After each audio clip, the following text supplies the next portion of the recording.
no shoes. Her long hair hung down in her face. She was breathing quickly, and as Josh approached, she pressed herself against the wall and began shaking her head from side to side. "No," she said softly. "Don't kill me. Please." Josh stopped and crouched down. "It's okay," he said. "I'm not going to hurt you. What's your name?" The little girl stared at him. He searched her eyes for any sign of the infection, but in the dim light he couldn't see well enough to tell for sure. She seemed okay. That kind of thinking can get you killed, he told himself. But he had to help. He couldn't just leave the girl there. "Vi," the girl said. Her voice cracked when she spoke, and she tried again. Violet. "Hi, Violet. I'm Josh. You and I are going to get out of here, okay?" "But the monsters," Violet said. She looked at the body on the bed, and her mouth began to tremble. "Look at me," Josh told her. "Violet, look at me." When the girl was looking at him, he held out his hand to her.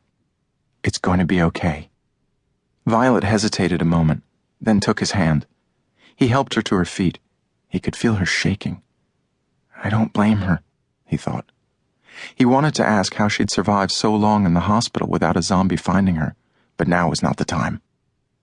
"We're going to go into the hall now," he told Violet. She pulled away, shaking her head. "They're out there," she said. "They're waiting for us." "Most of them are dead," said Josh. "My friend and I took care of them." "Where's your friend now?" Violet asked.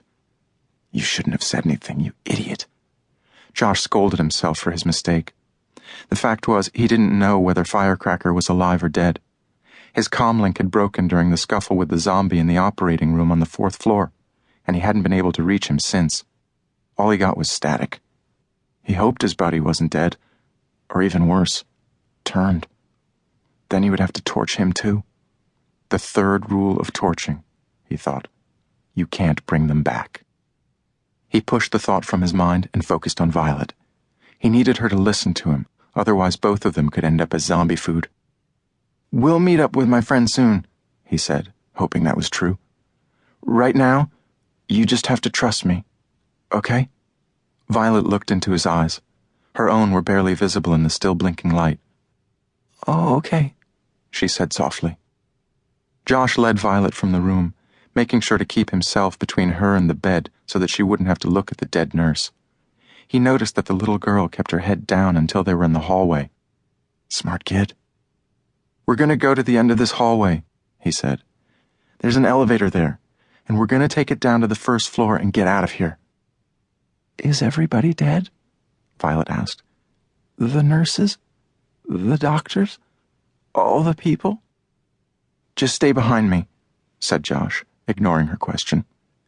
As they reached each new doorway, Josh peered inside, always keeping his finger on the trigger of his flamethrower. But the rooms were all empty. Whoever had been in them was either eaten or turned. Finally, they came to the end of the hall. In front of them were the elevator doors. Hallways continued both to the left and to the right. Josh made a quick scan, saw nothing, and hit the down button on the elevator's control panel. He hoped the hospital's unreliable wiring would hold up long enough for them to get out. Somewhere below them came the sound of machinery grinding to life, then the thunk, thunk, thunk as the elevator car rose up on its heavy cable. As the hand on the dial above the elevator doors slowly crept from B to 1 to 2, Josh surveyed the hallways in each direction. If there were any zombies on the floor, they would have heard the elevator and started to move toward the sound. Good thing they're slow, he thought. Still, they could move when they needed to. He knew that from experience. And all it took was one bite to ruin your day.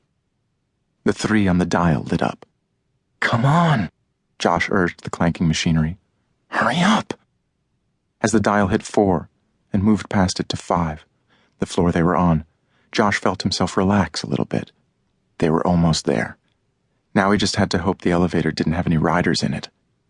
"Stand back," he told Violet, moving away from the elevator doors, just in case he had to put the burn on anything inside.